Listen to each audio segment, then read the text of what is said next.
네, 오늘 말씀의 제목은 누가 이웃입니까? 입니다. 여러분, 우리는 누군가의 이웃이 될 수 있을까요? 오늘 본문의 이야기는 기독교인이 아니더라도 들어본 적 있는 세상 사람들에게 잘 알려진 선한 사마리아인의 이야기입니다. 제가 누가 이웃입니까?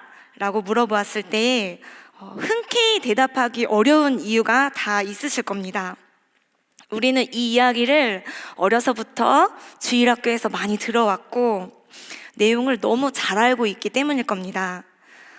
처음 보는 일면일색 없는 누군가를 위해서 나의 시간과 돈, 그리고 도움을 주었다가 나 또한 범죄에 노출이 될 위험을 감수하기까지, 그렇게 우리는 누군가의 이웃이 될 수 있을까요?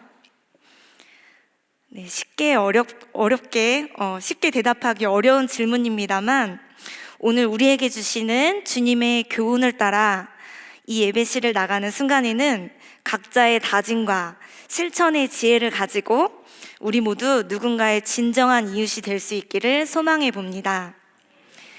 네, 먼저 이 이야기가 전해진 상황을 살펴보겠습니다. 어떤 율법교사가 예수님을 찾아와서 질문합니다. 선생님, 내가 무엇을 하여야 영생을 얻겠습니까? 예수님은 이 질문에 율법에 무엇이라 기록되었으며 네가 어떻게 읽느냐? 라고 다시 질문을 하십니다. 율법교사는 이렇게 대답합니다. 27절을 함께 읽어볼까요? 네, 성경 있으신 분들 함께 읽어주시면 감사하겠습니다.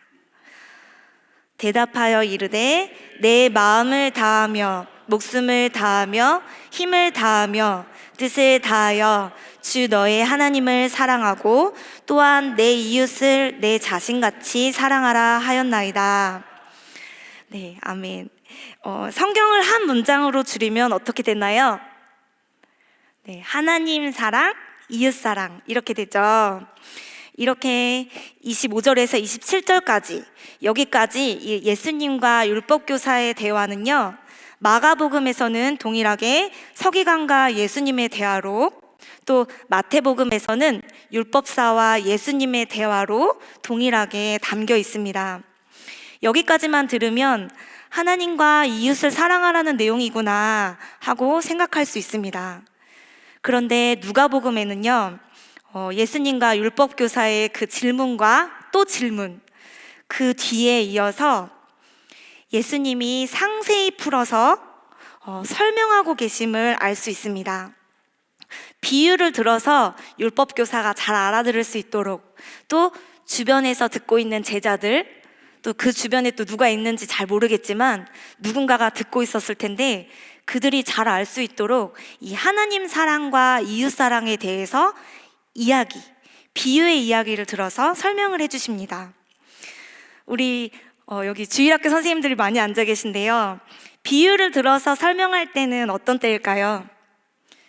상대방을 정말 잘 이해시키고 싶을 때, 또 제대로 가르쳐주고 싶을 때, 그리고 때로는 불필요한 오해를 줄이고 진정한 나의 본심, 본 뜻을 알려주고 싶을 때 우리는 비유를 들어서 설명을 합니다.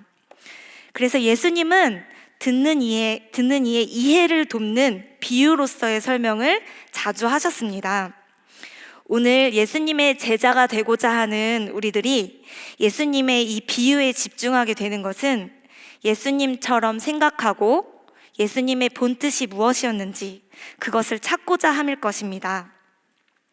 이렇게 율법교사에게 비유로 들어서 말씀하신 강도 만난 사람 또는 선한 사마리아인, 이 이야기를 통해서 우리가 얻게 되는 교훈은 누가 이웃이 될 수 있을까입니다. 율법교사는 율법을 아주 잘 아는 사람이었습니다. 28절부터 29절의 말씀을 함께 읽어보겠습니다. 예수께서 이르시되 내 대답이 옳도다. 이를 행하라. 그러면 살리라 하시니 그 사람이 자기를 옳게 보이려고 예수께 여짜오되 그러면 내 이웃이 누구니이까? 율법을 잘 알고 대답한 율법교사에게 예수님은 올바른 대답입니다. 그것을 실행하세요. 그러면 살 것입니다. 이렇게 말씀하십니다. 그런데 율법교사는요, 여기서 더 질문을 합니다.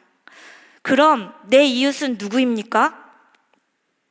저도 우리 교우님들께 질문을 드립니다. 우리 교우님들의 이웃은 누구입니까? 율법교사는 율법을 아주 잘 아는 사람, 그리고 또 다른 힌트가 이 본문에 나와 있습니다. 25절에 보면 율법교사의 등장에 앞서 단서가 붙어 있는데요. 어떤 율법교사가 일어나 예수를 시험하여 이르되 라고 기록되어 있습니다. 율법교사는 예수님과 대화해서 단지 자신의 궁금함을 해소하려고 온 것이 아니었습니다. 우리라면 예수님 품에 가까이 가서 예수님, 그 뜻이 뭐예요? 하고 정말 예수님의 뜻을 구하는 질문을 드렸을 것 같은데요. 이 율법교사는 그렇게 순수한 마음으로 온 것 같지 않습니다. 시험하고자, 예수님이 어떻게 대답을 하시는지에 따라 예수님을 꼬투리 잡으려고 했었습니다. 우리가 잘 아는 그 복음서의 이야기들이 있습니다. 가늠하다 잡혀온 여인의 이야기, 또 가이사에게 바쳐진 동전이 누구의 것인지, 안식일에 손 마른 사람을 고치신 이야기, 종교적으로 또 윤리적으로 함부로 대답을 하기 어려운 상황에 예수님을 일부러 함정에 빠뜨리고 그렇게 꼬투리를 잡으려고 이런 질문들을 던지는 것입니다. 예수님이 대답하는 그 답에 따라서 예수님에 대해서 좋지 않은 소문을 내려고 했던 것이죠.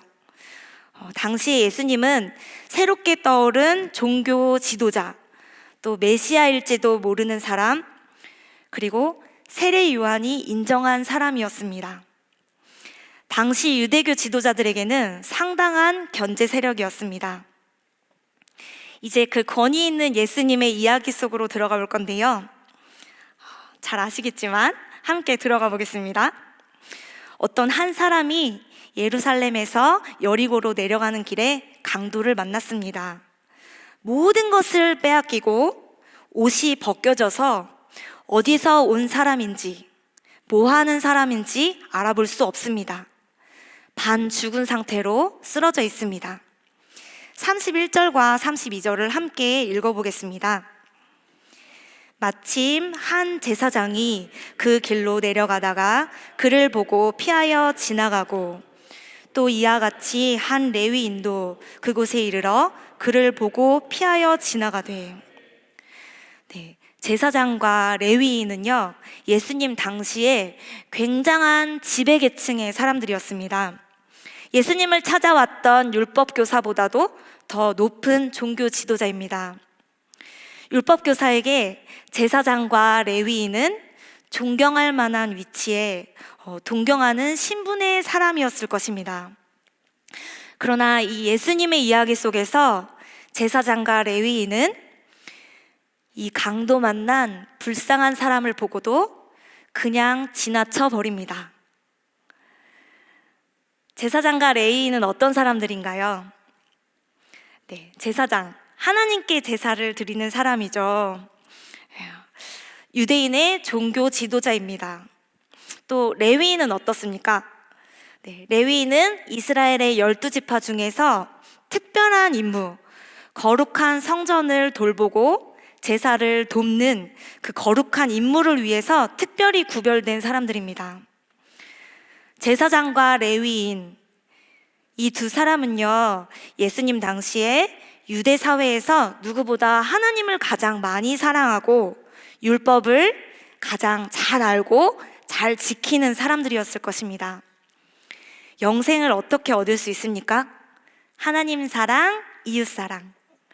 이 중에 하나님 사랑만 있다면 이 제사장과 레위인은 자신들이 가진 신분만으로도, 자신들이 살아가는 하루하루의 그 일과만으로도 영생을 얻을 수 있는 그런 사람들이었을 것입니다.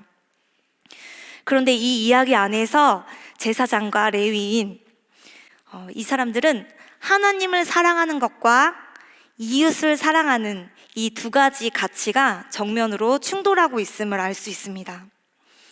이 사람들은 강도를 만난 이 불쌍한 사람을 보고도 그냥 지나쳐 버렸습니다. 자기 일에 바쁘거나 아니면 도와줄 마음이 없었을지도 모르겠습니다. 어렸을 때 이 이야기들을 들으면요, 이렇게 선생님들께서 연극을 해주시고 이렇게 극으로 표현을 많이 해주셨는데요, 항상 제사장은 시계를 차고 있었던 기억이 나요. 왜 그랬을까요? 예배 시간이 다 돼서 이렇게 그런 핑계 아닌 핑계를 이 성경의 이야기에 조금 추가해서 어린 아이들에게 극으로 전달해 주시곤 했는데요, 제사장과 레위인들이 지켜야 했던 그런 금기 사항들이 있습니다. 그 중에 하나가 시체, 죽은 그 주검을 만지지 말라는 것입니다.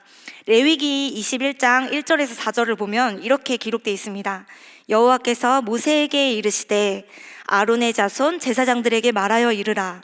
자기의 백성 중에서 시체를 만져 스스로 더럽히지 말려니와 하고, 제사장은 그의 백성의 어른인즉 자신을 더럽혀 속되게 하지 말지니라 하고 주검을 만지지 말 것에 대한 내용이 기록이 되어 있습니다. 예수님의 이야기 속에서 제사장과 레위인은 주검을 만지지 말라는 이 율법의 금기 사항은 잘 지켰습니다. 하나님 사랑의 방법인 율법을 지키는 것은 잘 지켰는지 모르겠지만 이웃을 사랑한다라고 할 수는 없을 것 같습니다. 33절에서 35절을 함께 읽어보겠습니다.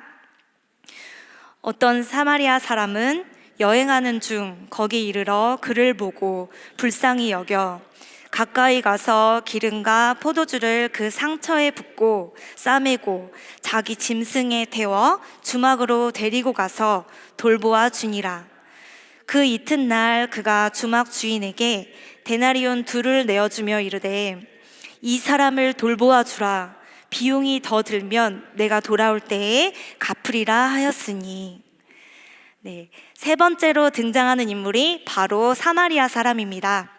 이 사마리아 사람은 상처 입은 사람을 보고 불쌍히 여기고 기꺼이 도와줍니다.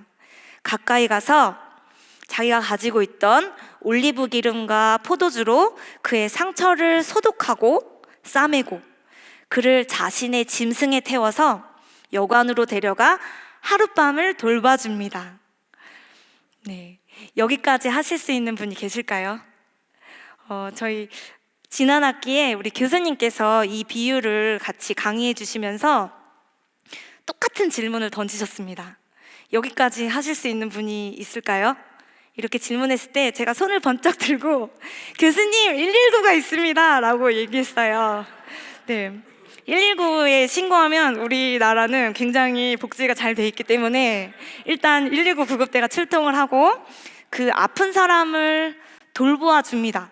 저희가 할 수 있는 것은, 저는 그 상황에 진심으로 내가 할 수 있는 것은 일단 신고를 하고 구급대가 올 때까지 그 사람을 지켜주는 것.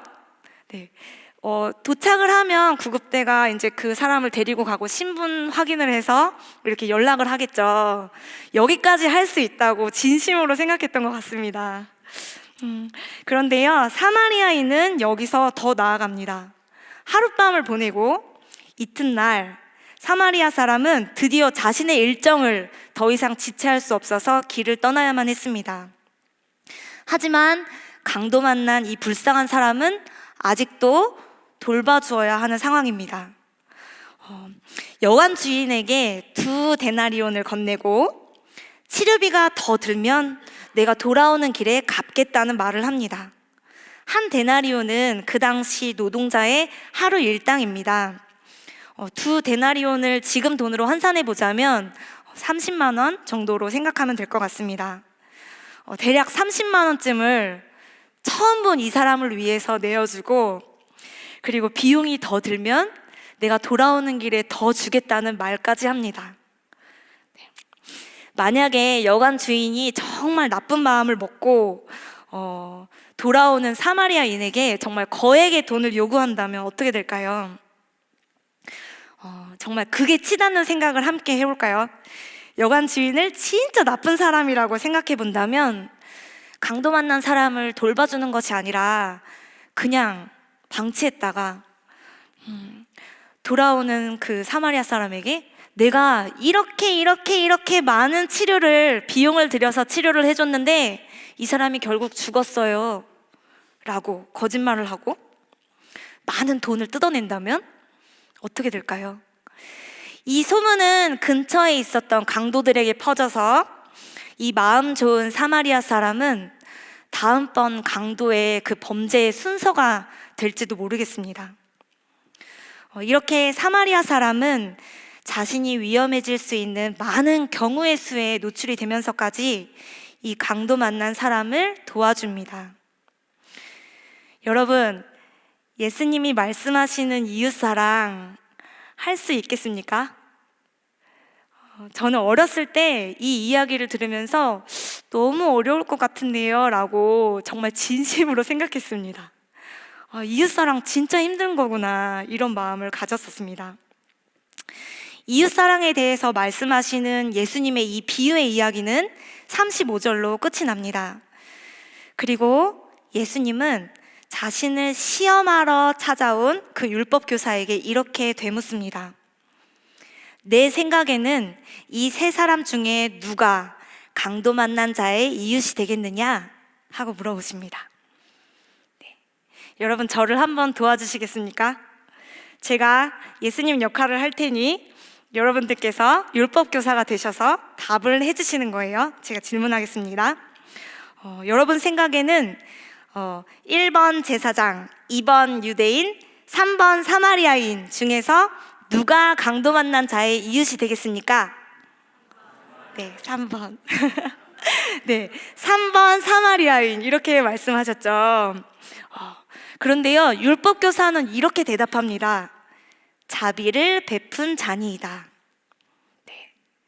분명히 예수님은 이야기 속에서 첫 번째 제사장, 두 번째 레위인, 세 번째 사마리아인이라고 분명하게 순서를 지켜서 말씀을 하셨습니다. 그리고 이 율법 교사는요, 제사장이 누군지도 너무 잘 알고 레위인도 알고 생소한 단어가 절대 아니었을 것입니다. 그런데 이 율법 교사는 이렇게 대답합니다. 자비를 베푼 자니이다. 왜 그랬을까요? 네, 율법 교사는 사마리아인이라고 대답하기 싫었던 것 같습니다. 당시 유대인들에게 사마리아 사람은 이웃으로 여기기 힘든 존재였습니다.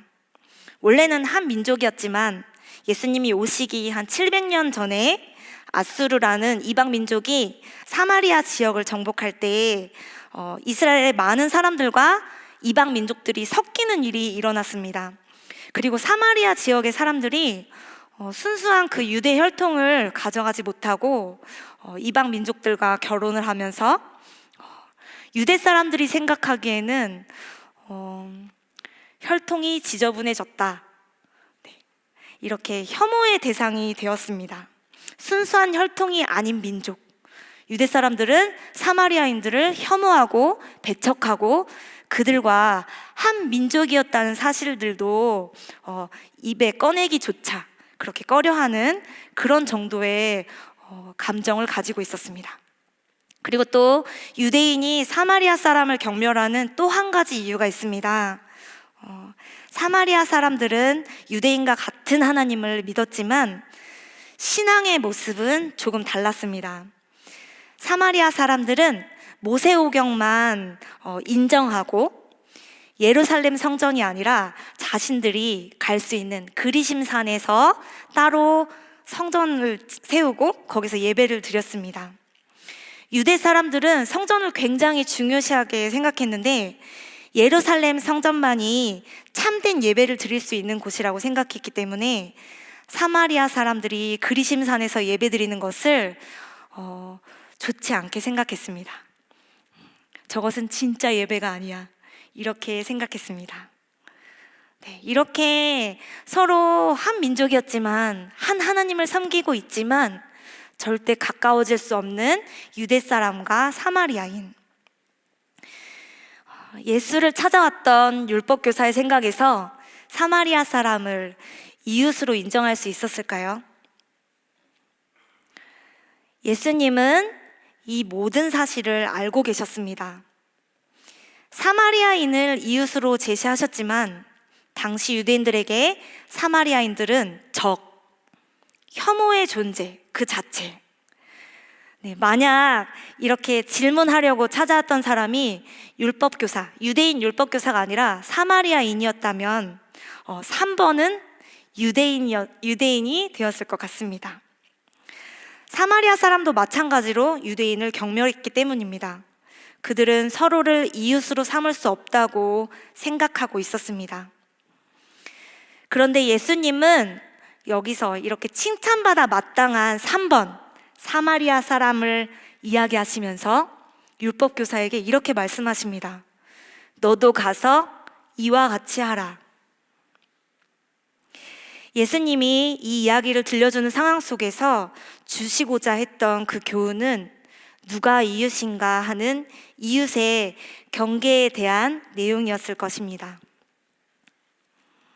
하나님의 사랑이 민족과 출신 지역과 우리가 하는 일, 또 신앙의 형태에 따라서 달라질까요?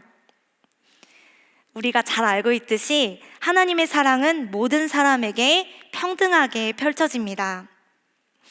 하나님을 사랑하는 우리는 그 사랑을 모든 이웃에게 전달해야 하는 사명이 있습니다.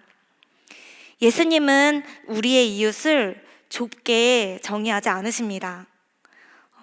피부색이 달라도, 성이 달라도, 국적이 다르고, 나와 사는 처지가 달라도, 사는 지역이 다르고, 성 정체성이 다르고, 또 지지하는 정당이 다를지라도 그 누구라도 우리가 도움을 줄 수 있는 사람은 우리의 우리의 이웃이 될 수 있는 것입니다. 우리가 함부로 정해놓은 그 금을 예수님은 허물라고 말씀하시는 것입니다. 저는 어렸을 때부터 이 사마리아인의 이야기가 계속 제 마음에 남았었는데요. 어린 마음에 저는 예수님을 너무너무 따라 살고 싶었고, 예수님처럼 생각하고 싶었고, 예수님처럼 이렇게 행동하며 살고 싶었습니다. 그런데 이 선한 사마리아인의 이야기가 제 마음을 그냥 넘어가지는 못했습니다. 왜냐하면 가진 것이 많아야 될 거라고 생각을 했고, 제가 이거를 내가 실천하면서 살 수 있을까? 그런 날이 올까? 이런 생각을 할 때도 있었습니다. 그런데 이 생각을 저만 한 것은 아닌 것 같습니다. 이 이야기를 토대로 실행했던 유명한 심리학 실험이 있었습니다. 1973년에 미국의 프린스턴 대학교의 심리학 교수님이 되게 재밌는 실험을 했는데요. 방법은 이렇습니다. 기독교 신학을 공부하는 학생들에게 먼저 자선활동과 관련한 강의를 듣게 합니다. 그리고 자선활동에 대한 간증을 준비해서 발표하는 그런 시간을 마련을 합니다. 그리고 이 발표 장소, 자선활동에 대한 간증, 소감 이런 거를 발표하러 오는 그 신학생들이 오는 길에 강도 만난 사람처럼 도움이 필요한 사람이 쓰러져 있습니다. 오늘 이야기의 강도 만난 사람처럼 도움이 필요한 상황을 맞닥뜨리게 하는 거예요. 또 실험을 구체적으로 두 그룹으로 나눠서 실험을 했는데요. 구체적으로 한 그룹은 사전에 시간 엄수라는 것에 대해서 굉장히 강조를 하면서 수업을 듣게 했었고, 또 한 그룹은 이웃사랑, 자선, 사람을 돕는 것, 위험에 처한 사람을 돕는 것, 이것에 대해서 굉장한 강조를 하는 그런 수업을 들려줬다고 합니다. 이렇게 두 그룹으로 변화를 주어서 실험을 했고, 나중에 결과가 어떻게 나왔냐면요. 어떻게 됐을 것 같으세요? 시간을 강조했던 사람들은 이웃을 도와주었을까요? 아니면 이웃 사랑에 대해 강조를 막 이렇게 교육을 받았던 사람이 정말 그 길에 쓰러져 있는 그 위기에 처한 사람을 도와줬을까요? 어떻게 됐을까요? 되게 어처구니 없게도 결론은 여유 있는 사람이었다고 합니다. 네. 그 실험을 한 것을 영상으로 찍어서 이제 저희 학교 신대원에서 그 모습을 다 보여줬어요. 근데 정말 신기한 게 어떤 교육이나 가치관이나 종교관이나 신앙이 얼마나 뜨거운지 이거를 척도로 가늠할 수는 없겠지만 이런 것이 중요한 게 아니라 결국은 도와줄 만한 시간적인 여유가 있는 사람이 도움을 주었다고 합니다. 시간이 급해서 임박해서 그 길을 지나갔다면 그냥 갔고요. 그리고 조금 일찍 나온 사람이었다면 그 사람을 부축해서 위험에 처한 그 사람을 조금 도와주고 살펴주고 그 길을 지나갔다고 합니다. 네.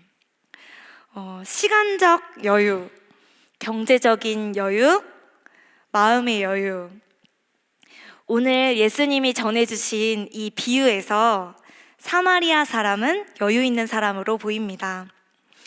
누군가를 위해서 하룻밤을 내어줄 정도로 시간의 여유가 있고 또 올리브 기름과 포도주를 가졌던 사람, 그런 가진 것에 대한 또 여유가 있었고 2데나리온, 30만 원쯤은 그냥 지갑에서 꺼내줄 수 있는 그런 경제적인 여유가 있는 사람이라고 할 수 있겠습니다. 여러분 여유가 있으십니까? 지금 우리가 사는 시대는 우리 부모님 또 그 부모님 세대가 겪었던 세대와는 달리 꽤 풍족한 것 같습니다. 우리 어린 친구들도 핸드폰이 다 있고 그리고 지금 시대는 먹고 싶은 것, 입고 싶은 것, 누리고 싶은 것을 이루려면 많은 돈이 필요하겠지만 또 부족할 수 있겠지만 물자가 적어서 못 먹고 못 입고 하지는 않는 것 같습니다. 그런데 한편 살펴보면 또 어느 때보다 빈곤한 시대라는 생각도 듭니다.